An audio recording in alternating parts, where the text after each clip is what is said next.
So welcome to shine India academy. మన యొక్క quick రివిజన్లో next మనం చూడబోతున్నది మౌర్యులు. సో గత వీడియోస్ మీ అందరికి తెలిసిందే.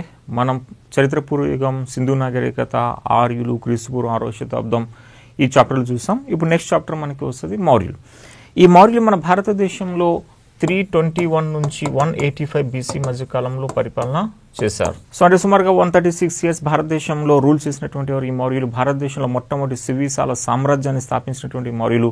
ఆల్మోస్ట్ అఖండ భారతదేశాన్ని ఏలినటువంటి మొదటి చారిత్రక రాజవంశం ఈ మౌర్యులు. ఈ మౌర్య స్థాపకుడు చంద్రగుప్త మౌర్యుడు నందులని అంతం చేసి స్థాపన చేస్తాడు. అయితే మౌర్యుల నుంచి ఎగ్జామినేషన్ పాయింట్ ఆఫ్ లో ఒక బిట్ అనేది వస్తుంది. ఆ ఒక బిట్ అనేది మనకి కోర్ ఏరియాస్, ఇక్కడ రెండు భాగాలు ఉంటాయి. ఆ రెండు ఏముంటాయి ఈ మౌర్యులకు సంబంధించి అంటే, ఒకటి పాలకులు అని చెప్పి, రెండు మౌర్యుల గురించి తెలుసుకోవడానికి మన దగ్గర ఉన్న ముఖ్యమైనటువంటి ఆధారాలు. ఆ తర్వాత కొన్ని మిస్లీనియస్ అంశాలు అవి అని చెప్పేసి ఉంటాయి. అయితే పాలకులు అని చెప్పినప్పుడు ముగ్గురే ప్రముఖ పాలకులు: చంద్రగుప్త మౌర్యుడు, బిందుసార అండ్ అశోక. ఈ ముగ్గురు పాలకులే ప్రముఖమైనటువంటి వారు. ఆధారాల ప్రకారంగా చూసినప్పుడు మనకి అర్థశాస్త్రం, చాణక్యుడు రాసిన అర్థశాస్త్రం, మెగస్తనీస్ రాసినటువంటి ఇండికా, ఇక వస్తే అశోకుని యొక్క శాసనాలు, ఇవి ప్రముఖ ఆధారాలు. మనకి గతంలో ఎగ్జామినేషన్ పాయింట్ ఆఫ్ వ్యూ చూసినప్పుడు ఈ అంశాల నుంచి బిట్స్ అనేవి వస్తూ ఉన్నాయి. అంటే వచ్చే బిట్ ఒకే బిట్ వస్తుంది, ఆ ఒకటి మ్యాక్సిమం దీని నుంచే కవర్ అవుతుంది. ఇంకా ఏమైనా ఉన్నాయంటే కొన్ని మిస్లేనియస్ అంశాలు అవి అని చెప్పేసి ఉంటాయి. సో అయితే మనకి మౌర్యుల స్థాపకుడు ఈ చంద్రగుప్త మౌర్యుడు అని చెప్పేసి అంటాం. ఇతను 321 నుంచి 298 బీసీ మధ్య కాలంలో 23 సంవత్సరాల పాటు పరిపాలన చేశాడు ఈ చంద్రగుప్త మౌర్యుడు. గ్రీకులు ఇతని శాండ్రాకోటస్ అని చెప్పేసి పిలిచారు. శాండ్రాకోటస్. అయితే ఈయన ప్రైమ్ మినిస్టర్ చాణక్య అని చెప్పేసి అంటాం. ఈ చాణక్యాన్ని కౌటిల్య అని చెప్పేసి అంటాం. ఇతన్నే విష్ణుగుప్త అని చెప్పేసి అంటారు. సో చంద్రగుప్త మౌర్యుడు ధననందుని అంతం చేస్తాడు చాణక్యుడి యొక్క సహాయంతో. ఇప్పుడు ఈ చాణక్యుడు ప్రైమ్ మినిస్టర్ అవుతాడు మన చంద్రగుప్త మౌర్యకి.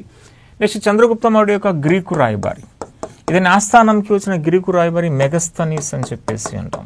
ఈ మెగస్తనీస్ రాసిందే ప్రఖ్యాత ఇండికా గ్రంథం అని చెప్పేసి అంటారు. నెక్స్ట్ చంద్రగుప్త మౌర్య యొక్క గుజరాత్ రాయబారి అని చెప్పేసి అంటాం. గుజరాత్ రాయబారి, ఆ గుజరాత్ రాయబారి యొక్క పేరు పుష్యగుప్త అని చెప్పేసి అంటారు. పుష్యగుప్త ప్రత్యేకత ఏంటంటే గుజరాత్లో ఒక సరస్సు తవ్వించాడు. ఆ సరస్సు కొన్ని శతాబ్దాల పాటు గుజరాత్లో నీటిపారుదల అందించిందని చెప్పి అంటాం.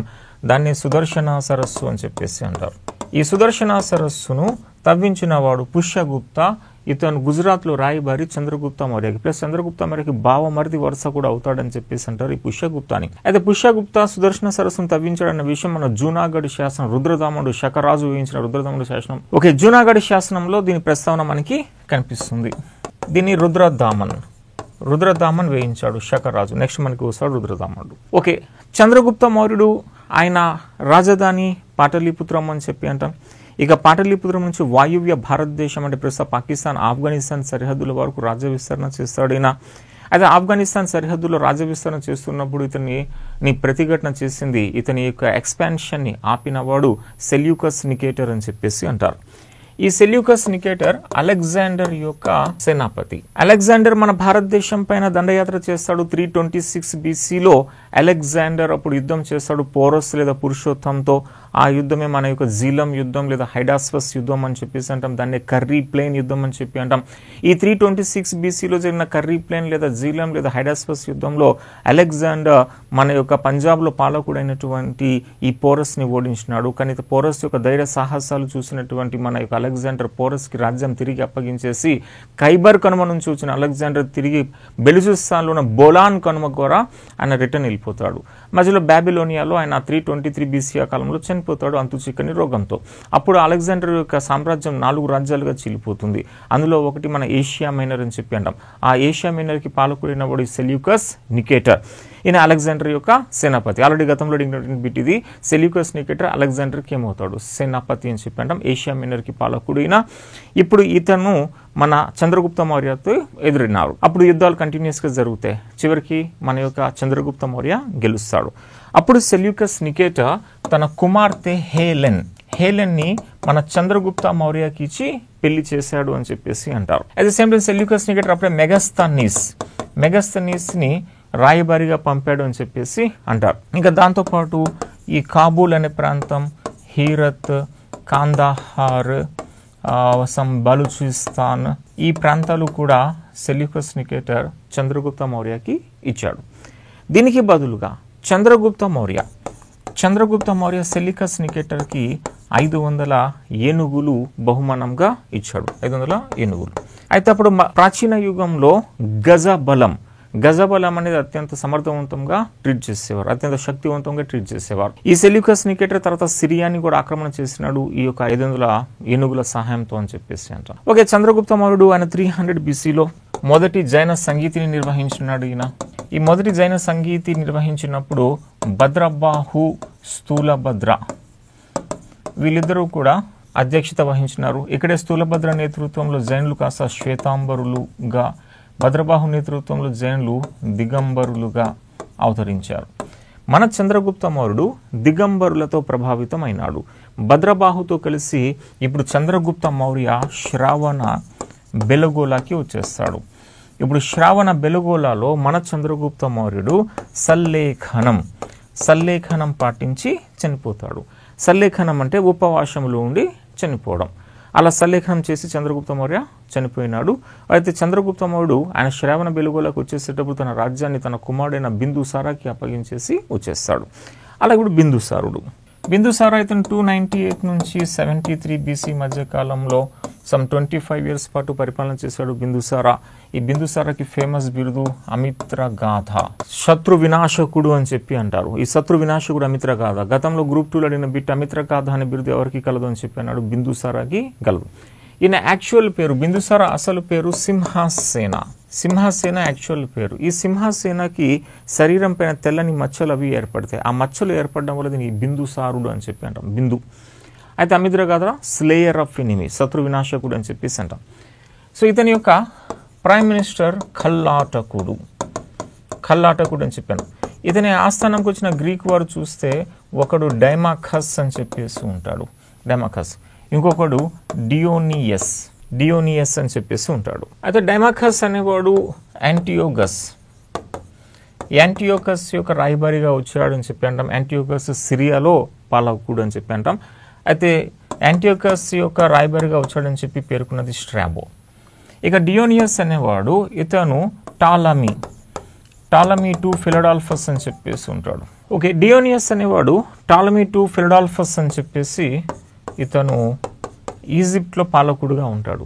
ఈజిప్ట్లో ఈ విషయం పేర్కొన్నది ప్లీనీ పేర్కొంటాడు. సో డైమాఖస్ యాంటియోకస్ యొక్క రాయబారిగా, డియోనియస్ అనేవాడు టాలమీ టు రాయబారిగా మన బిందుసార ఆస్థానంకి వచ్చారు. నెక్స్ట్ ఈ బిందుసారుడు అజ్వికా మతాన్ని తీసుకున్నాడు. అజ్వికా మతం పింగళి వాస్తవ అని చెప్పేసి ఉంటాడు. జైన మన అజ్వికా సన్యాసి మన బిందుసార ఆస్థానంలో ఉన్నాడు ఈ పింగళి వాస్తవ. ఈ పింగళి వాస్తవ ఒక జ్యోతిష్కుడు కూడా. ఇతనే చెప్తాడు నెక్స్ట్ అశోకుడు చక్రవర్తి అవుతాడు అని చెప్పి. కానీ మన బిందుసారాకి సుసీమ అని చెప్పి ఇష్టం. ఆ సుసీమ పాలకుడు అవ్వాలని చెప్పి కోరుకునేవాడు. ఇక వస్తే ఈ బిందుసారా ఇతను మధ్యం, అత్తిపల్లు, ఇక ఒక తాత్వికుడు కావాలి అని చెప్పి ఈ యాంటియోకస్ని రిక్వెస్ట్ చేస్తాడు. అయితే యాంటియోకస్ ఏం చేస్తాడంటే మధ్యము, అత్తిపల్లు పంపాడు, కానీ తాత్వికుని మాత్రం పంపలేదు అని చెప్పేసి అంటాం. ఈ బిందుసారుడు దక్షిణ భారతదేశం, మన యొక్క అరేబియా సముద్రం, అట్ ద సేమ్ టైం బంగాళాఖాతం, ఈ 2 నదుల మధ్య ప్రాంతాన్ని ఆక్రమణ చేశాడని చెప్పి తారానాథ్ అనేవాడు పేర్కొన్నాడు. తారానాథ్ ఈయన కాశ్మీర్ని ఆక్రమణ చేసినాడట, ఈశాన్య ప్రాంతం కూడా ఆక్రమణ చేశాడట. ఆ విధంగా ఆల్మోస్ట్ అఖండ భారతదేశం బిందుసార కంట్రోల్ ఉంది, ఒక కళింగ ప్రాంతం తప్ప. ఆ కళింగ ప్రాంతాన్ని నెక్స్ట్ ఈయన కొడుకు అశోకుడు ఆక్రమణ చేస్తాడు. అయితే బిందుసార 273లో చనిపోయినప్పుడు ఇతని 100 మంది బిడ్డలు ఉన్నారని చెప్పి అంటే 100 మంది కొడుకుల మధ్య వారసత్వ యుద్ధం జరిగింది. అది 4 సంవత్సరాల పాటు ఆ వారసత్వ యుద్ధం జరిగింది అని చెప్పేసి అంటారు. సో 273 నుంచి 269 BC మధ్య వారసత్వ యుద్ధం అనేది జరిగింది 100 మంది బిడ్డల మధ్య. అందులో అశోక 99 మంది తన సోదరులను హతమార్చాడు అని చెప్పేసి అంటాం. మనకి అశోక వధన, ఈ దివ్యవధన అని చెప్పి గ్రంథాలు ఉన్నాయి, టిబెట్ గ్రంథాలు ఇవి. సో ఈ గ్రంథాల ప్రకారంగా మనకు తెలుస్తుంది అశోకుడు 99 మంది తన సోదరులను హతమార్చాడు అని చెప్పి. ఇందులో అశోకుడికి సహకరించింది ఎవరంటే రాధాగుప్తుడు అని చెప్పేసి అంటారు. రాధా గుప్తుడు. ఓకే, ఇప్పుడు అశోకుడు పాలకుడు అవుతాడు 269 BCలో. సో 269 BCలో అశోకుడు పాలకుడై అశోకుడి యొక్క పరిపాలనా కాలం 269 నుంచి 32 BC మధ్య కాలం. ఇతను 269 నుంచి 61 మధ్య కాలంలో ఒక చండ అశోక వలె అత్యంత కఠినంగా ఉండేవాడు. చిన్న చిన్న తిరుగుబాట్లకే మనిషి ప్రాణాలు తీసేసేవాడు అట అశోకుడు. చండ అశోకుడి వలె పాలించాడు. అలాగే 261 BCలో ఒక యుద్ధం జరిగింది. ఆ యుద్ధంతో ఆయన హింసను త్యజించి అహింసా మార్గాన్ని ఎన్నుకున్నాడు. ఆ యుద్ధం పేరే కళింగ యుద్ధం అని చెప్పేసి అంటాం.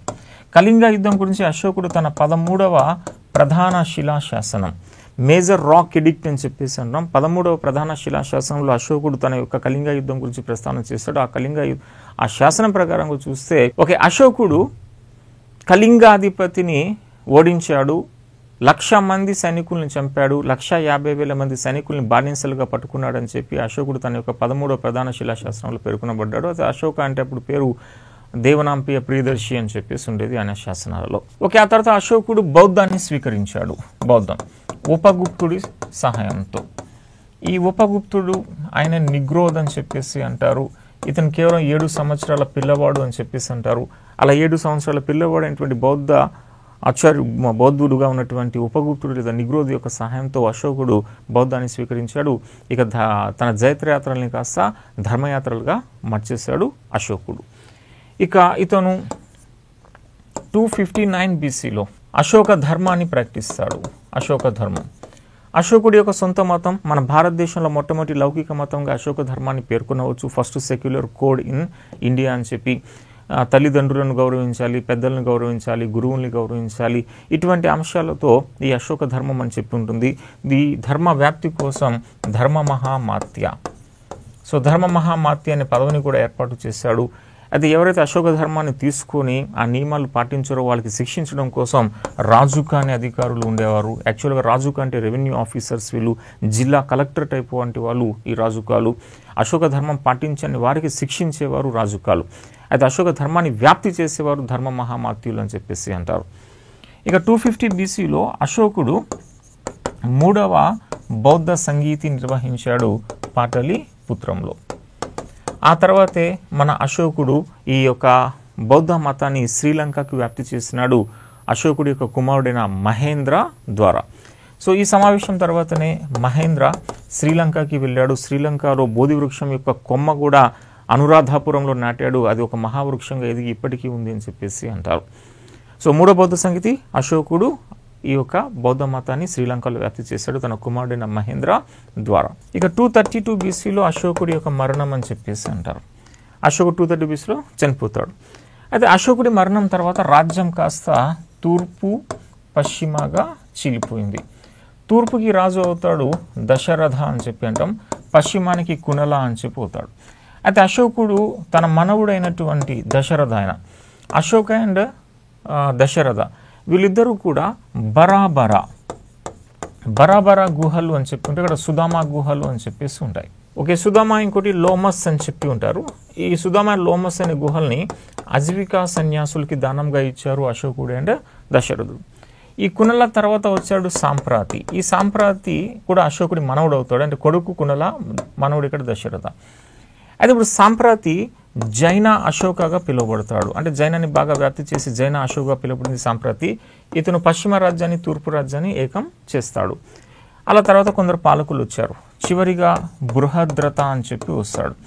ఈ బృహద్రథకి సేనాపతిగా ఉంటాడు పుష్యమిత్ర శుంగ. ఈ పుష్యమిత్ర శుంగ ఇతను ఒక బ్రాహ్మణుడు. ప్రజా దర్బార్లో ఈయన పుష్యమిత్ర శుంగ రాజు అయిన మౌర్య చివరి చక్రవర్తి బృహద్రథను చంపేస్తాడు. అలా చంపేసి మౌర్యుల్ని అంతం చేసేస్తాడు ఈ పుష్యమిత్ర శుంగ. అది 185 BCలో. ఇప్పుడు ఈ పుష్యమిత్ర శుంగ మన భారతదేశం అంటే మగధలో ఏ వంశస్థాపన చేసినాడు అంటే శుంగ రాజ్య స్థాపన చేస్తాడు. అదే శుంగుడు మన అఖండ భారతదేశాన్ని ఏకం చేసి పాలించలేకపోయారు. వీళ్ళు కేవలం బెంగాల్, బీహార్, మధ్యప్రదేశ్కి మాత్రమే పరిమితమైనారు. అండ్ మిగతా ప్రాంతాల్లో వేరే వేరే రాజ్యాలు, వంశాలు పుట్టుకు వస్తాయి. ఓకేనో, పాలకులు అంటే మౌర్యులకు సంబంధించి ఈ ముగ్గురు, దాని తర్వాత వచ్చినటువంటి కొందరు ఇతరు ప్రముఖులు. వీళ్ళు మౌర్య పాలకులు అంతా. ఇవి ప్రముఖమైన అంశాలు. నెక్స్ట్ వస్తే మనకి ఆధారాల పరంగా చూసినప్పుడు మనకి అర్థశాస్త్రం అని చెప్పేసి అన్నాం. అర్థశాస్త్రాన్ని మన కౌటిల్య రాసినాడు. ఆయన చాణక్యుడు, విష్ణుగుప్తుడు అని చెప్పేసి అన్నాం. సంస్కృతంలో రాసినటువంటి కౌటిల్య. ఇప్పుడు ఈ యొక్క అర్థశాస్త్రాన్ని ద ప్రిన్స్తో పోలుస్తారు. ద ప్రిన్స్ అనే పుస్తకాన్ని మకియావెల్లి అనేవాడు రాశాడు. భారతదేశ మకియావెల్లి అని చెప్పి ఏమన్నా అంటారంటే కౌటిల్య అంటాం. అయితే అర్థశాస్త్రం గురించి మనకి 1905 వరకు కూడా తెలియదు. 1905లో ఆర్ శ్యామశాస్త్రి, ఈ ఆర్ శ్యామశాస్త్రి అనేవాడు మైసూర్ లైబ్రరీలో దీన్ని కనుగొన్నాడు అని చెప్పేసి అంటాం. అప్పుడు ఇది మన బయట ప్రపంచానికి తెలిసింది. ఇది మన గతంలో అడిగిన బిట్, అర్థశాస్త్రాన్ని ఎవరు కనుగొన్నారు అని చెప్పేసి అన్నాడు. ఆర్ శ్యామశాస్త్రి కనుగొన్నాడు మైసూర్లో. సో ఆ గ్రంథంలో మనకి ఒక 15 భాగాలు, 180 ఉపభాగాలు, 6000కు సుమారుగా శ్లోకాలు అనేవి దీంట్లో ఉన్నాయి. దీంట్లో అనేక న్యాయస్థానాల ప్రస్తావన ఉంది అర్థశాస్త్రంలో. అర్థశాస్త్రంలో పేర్కొనబడినటువంటి న్యాయస్థానాలు మనం చూసినప్పుడు అది కంఠక శోధన్, ఇక ధర్మేస్తేయ అని చెప్పేసి అంటాడు. కంఠక శోధన్ అంటే క్రిమినల్ కోర్ట్ అంటాం, క్రిమినల్ కోర్ట్. ధర్మేస్తేయ అంటే సివిల్ కోర్ట్ అని చెప్పేసి అంటారు, సివిల్ కోర్ట్. ఇక మన అర్థశాస్త్రంలో కౌటిల్యుడు చెప్పాడు సామ ధన భేద దండోపాయాల గురించి పేర్కొంటాడు. అండ్ శత్రుశేషము రుణుశేషము అని ఉండకూడదని చెప్పేసి అంటాడు. అప్పట్లో అవినీతి ఉంది అని చెప్పేసి అంటాడు. అయితే అవినీతి పరులు అవినీతి చేసేది పక్క వాడికి కూడా తెలియదు. అది ఎలాగంటే నీటిలో ఉన్న చేప ఆక్సిజన్ని తీసుకుంటుంది, అది మనం పసిగట్టలేం. అలానే అవినీతి పరుడు లంచాలు తీసుకునేవాడు, కానీ ఆ ఆఫీసర్ని మనం పట్టుకోలేమని చెప్పేసి కంపారిజన్లో చెప్తాడు. ఇక అప్పట్లో అంబులెన్స్ సర్వీస్ ఉండేది అని చెప్పేసి అంటాడు. నావికా దళం ఉంది అని చెప్పేసి అంటాడు. ప్రజల బాధ్యత పన్ను చెల్లించాలి అంటాడు. ఆ తర్వాత రాజు యొక్క సంతోషం ప్రజల సంతోషంలోనే ఉంది అని చెప్పేసి అంటాడు. రాజు యొక్క బాధ్యత ప్రజలకి రక్షణ కల్పించడం అని చెప్పేసి అంటాడు. ఇక 18 మంది మంత్రులు ఉండేవారు, ఆ మంత్రుల్ని తీర్థులు అని చెప్పేసి అన్నారు, తీర్థులు. 27 మంది అధ్యక్షులు ఉన్నారు అని చెప్పేసి అన్నాడు. సో 18 మంది తీర్థులు అంటే మంత్రులు, 27 మంది అధ్యక్షులు అని చెప్పేసి అంటాం. ఇక రాజుకి కొందరు శత్రువులు ఉంటారు. ఆ శత్రువులు ఏదంటే మెయిన్లీ కామం, ధనం, ఇక తర్వాత ఇతరులను తక్కువ అంచనా వేయడం, అహంకారంతో వ్యవహరించడం, ఇక సౌకర్యవంతమైన జీవితం గడపాలని చెప్పేసి కోరిక కలిగి ఉండడం, ఇక అల్ప సంతోషం కలిగి ఉండడం. సో ఇటువంటి కొన్ని ఉంటాయి. ఇవి రాజుకు ఉన్నాయంటే రాజు పతనం అయిపోతాడని చెప్పి కౌటిల్యుడు తన అర్థశాస్త్రంలో పేర్కొన్నాడు. ఇలా కొన్ని అంశాలు. నెక్స్ట్ వస్తే ఇండికా. ఈ ఇండికా పుస్తకాన్ని మెగస్తనీస్ రాశాడు. ఒరిజినల్ బుక్ అయితే మనకు అందుబాటులో లేదు. తర్వాత ఈ కాలంలో వచ్చినటువంటి ఈ గ్రీకు వాళ్ళు, ఇతర రాయబారులు లేకపోతే ట్రావెలర్స్ మన ఇండియాకి వచ్చారు. వాళ్ళు ఈ యొక్క ఇండికా గ్రంథం గురించి ప్రస్తావన చేశారు. దాని బేస్ మీదుగా మన చరిత్రకారులు ఇండికా అని చెప్పి రూపకల్పన చేశారు. ఒరిజినల్ బుక్ అయితే మనకు అందుబాటులో లేదు. అదే ఇండికా గ్రంథంలో ప్రధాన ప్రస్తావనలు మనం చూసినాం అనుకోండి, మెయిన్లీ పాటలీపుత్రం. ఈ పాటలీపుత్రం పట్టణ పరిపాలన గురించి ప్రస్తావన ఉంది. పాటలీపుత్రం పట్టణ పరిపాలన గురించి పేర్కొన్నారు. ఈ పాటలీపుత్ర పట్టణ పరిపాలన కోసం 30 మంది సభ్యులు ఉంటారు. దీనికోసం మొత్తం 6 బోర్డ్స్ ఉన్నాయి. ఒక్కొక్క బోర్డులో 5 మంది సభ్యులు ఉంటారు. ఆ విధంగా మొత్తం 30 మంది పాటలీపుత్రాన్ని పరిపాలన చేసినారని చెప్పి ఇండికాలో పేర్కొన్నాడు మెగస్తనీస్. అయితే ఒక బోర్డు చూస్తుంది జననమరణ రిజిస్ట్రేషన్లు, ఇంకొక బోర్డు ఫారినర్స్ ఎవరైతే వస్తారో వాళ్ళ సౌకర్యం చూస్తుంది, ఇంకొక బోర్డు పరిశ్రమల ఏర్పాటుకి ఇంపార్టెన్స్ ఇస్తుంది, ఇంకొక బోర్డు వాణిజ్య అభివృద్ధికి ఇంపార్టెన్స్ ఇస్తుంది, ఇంకొక బోర్డు వస్తువు విక్రయాల గురించి చూస్తుంది, ఇంకొక బోర్డు సుంకాల వసూలు గురించి చూస్తుంది. ఇలాగ 6 బోర్డ్స్ ఉంటాయి. 6 బోర్డులకి 6 బాధ్యతలు అనేవి ఇవ్వబడ్డాయని చెప్పారు. నెక్స్ట్ ఇతను పాటలీపుత్రం దుర్గం గురించి వివరించాడు. కోట అజాతశత్రువు నిర్మించినాడు. తర్వాత పాటలీపుత్రంకి ఉదయనుడు క్యాపిటల్ సిటీగా మార్చినాడు. ఇప్పుడు ఈ పాటలీపుత్రం దుర్గాన్ని జలదుర్గము అని చెప్పి, అత్యంత పటిష్టవంతమైన దుర్గం అని చెప్పి, దీనికి 67 గేట్లు 67 గేట్స్ ఉన్నాయని చెప్పేసి ఇండికా గ్రంథంలో పేర్కొంటాడు. తర్వాత ఇతను సైన్యాన్ని 6గా విభజించాడు. ఆ సైన్యంలో 6 విభాగాలు. ఒకటి కాల్బలం ఉంటుంది, అశోక బలం ఉంటుంది, గజబలం ఉంటుంది, రథబలం ఉంటుంది, ఇంకోటి నావికా బలం ఉంటుంది, దాంతోపాటు రవాణా అనేది ఉండేదని చెప్పేసి ఇండికా గ్రంథంలో మెగస్తనీస్ పేర్కొంటాడు. ఇక ఆయన అంటాడు సమాజంలో 7 వర్గాల ప్రజలు ఉన్నారు అని చెప్పేసి ఇండికా గ్రంథంలో మెగస్తనీస్ పేర్కొంటాడు.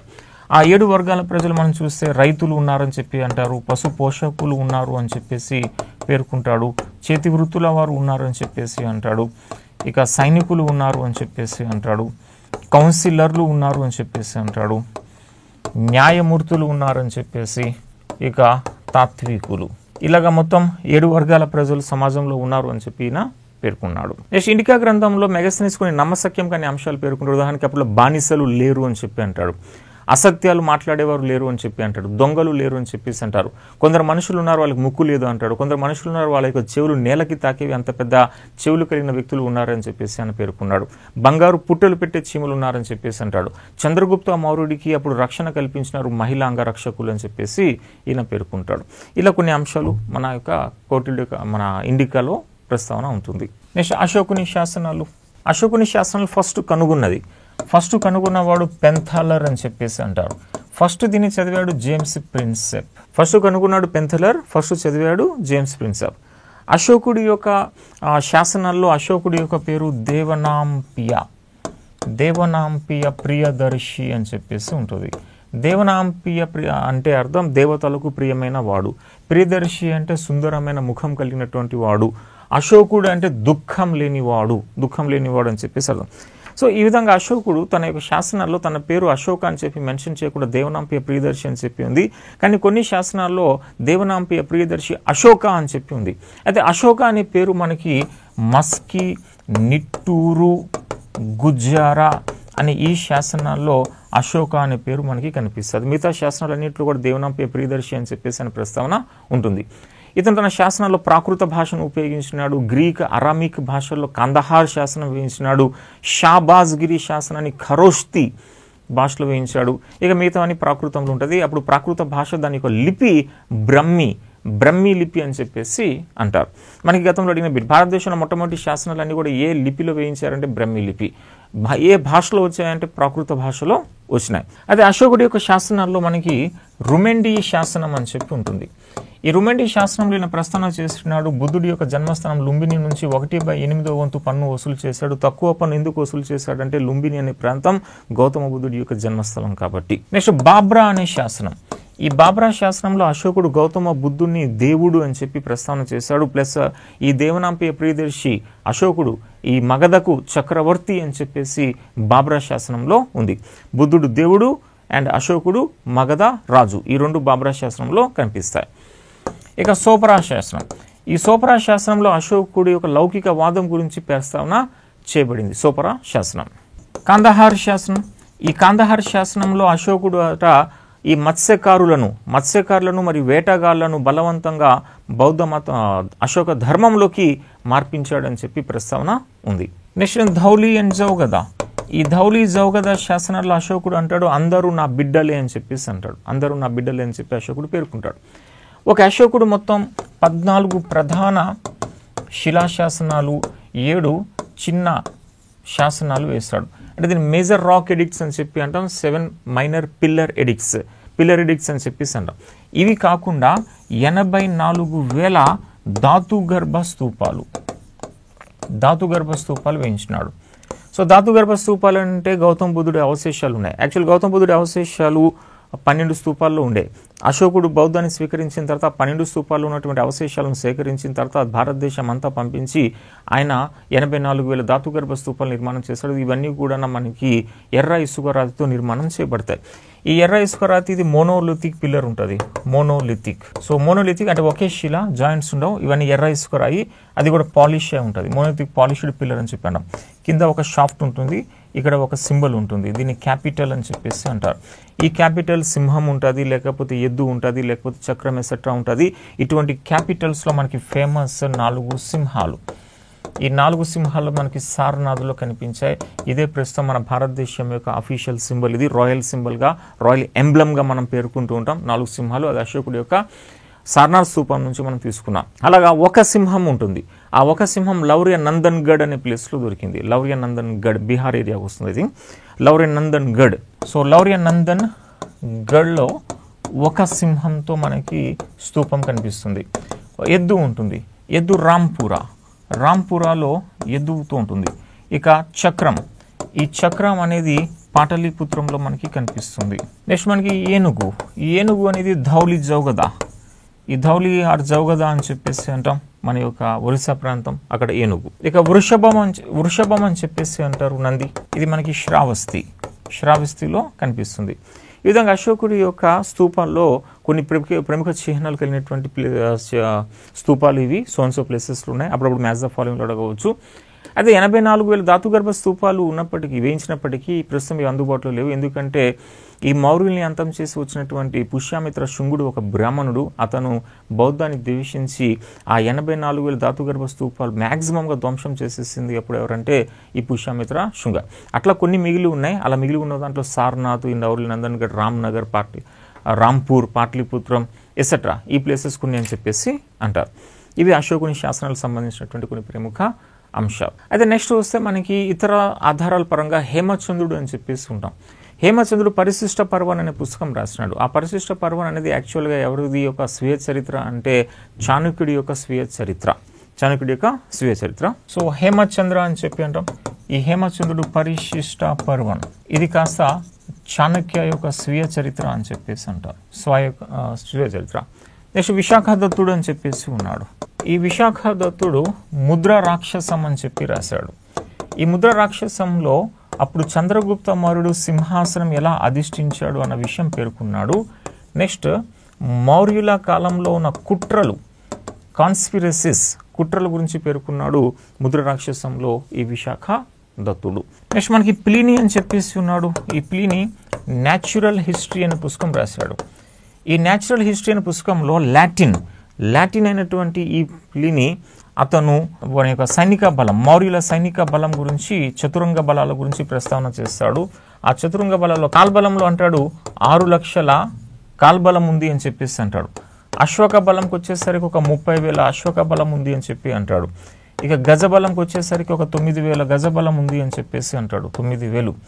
రథబలంకి వచ్చేసరికి ఒక 8,000 రథబలం ఉంది అని చెప్పేసి ఈ ప్లీనీ తన న్యాచురల్ హిస్టరీ పుస్తకంలో ప్రస్తావన చేస్తాడు. నెక్స్ట్ మిస్లేనియస్ అంశాలు మనం చూసినప్పుడు పరిపాలనా పరంగా చూస్తే, పరిపాలనా పరంగా ఇక్కడ ఈ రాజ్యం కాస్త జనపదగా విభజించబడింది, అది కాస్త ఆహారగా విభజించబడింది, అది కాస్త విషయ కాస్త గ్రామంగా.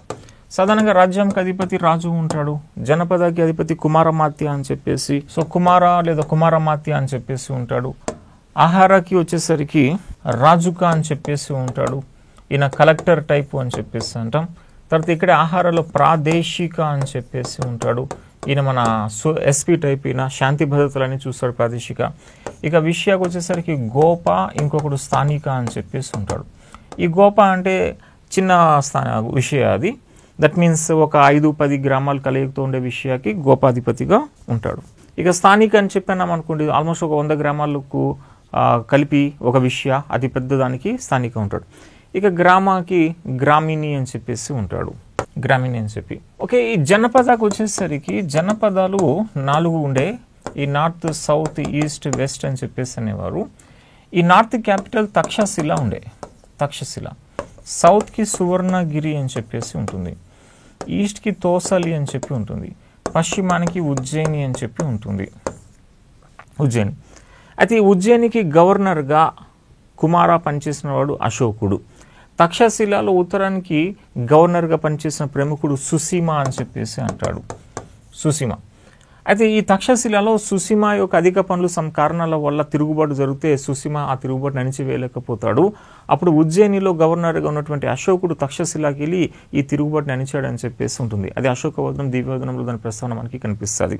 ఇలా జనపదాలకు సంబంధించిన కొన్ని ప్రముఖ అంశాలు, ఇది పరిపాలనలో కొన్ని ప్రముఖ అంశాలుగా పేర్కొంటాం. అయితే రాజుకి సలహాలు ఇవ్వడం కోసం అనేక మంది తీర్థులు ఉండేవారు అండ్ ఇంకా అధికారులు ఉండేవారు. అధికారులను కాస్త మనం అధ్యక్షులు అని చెప్పి అన్నాం. అందులో సమహర్త, సన్నిదాత అనేవాళ్ళు ఒక ఫేమస్ పర్సనాలిటీస్. ఈ సమహర్త అంటే ఇతను మొత్తం రెవెన్యూ చూస్తాడు ఈ సమహర్త. సన్నిదాత అని చెప్పేసి ఉంటాడు, ఇతను కోశాధికారి అని చెప్పేసి అంటాం. ఓకే, ఇవి మౌర్యులో కొన్ని ప్రముఖ అంశాలుగా మనం పేర్కొంటాం. సో ఒక బీట్ మనకి మౌర్యుల నుంచి వస్తుంది కదా, ఇవి కొన్ని ఇంపార్టెంట్ ఏరియాస్. ఈ ఏరియాస్ని ఫోకస్ చేసుకుంటూ మీరు చదవండి. ఓకే, నెక్స్ట్ వీడియో మళ్ళీ కలుద్దాం. Thank you.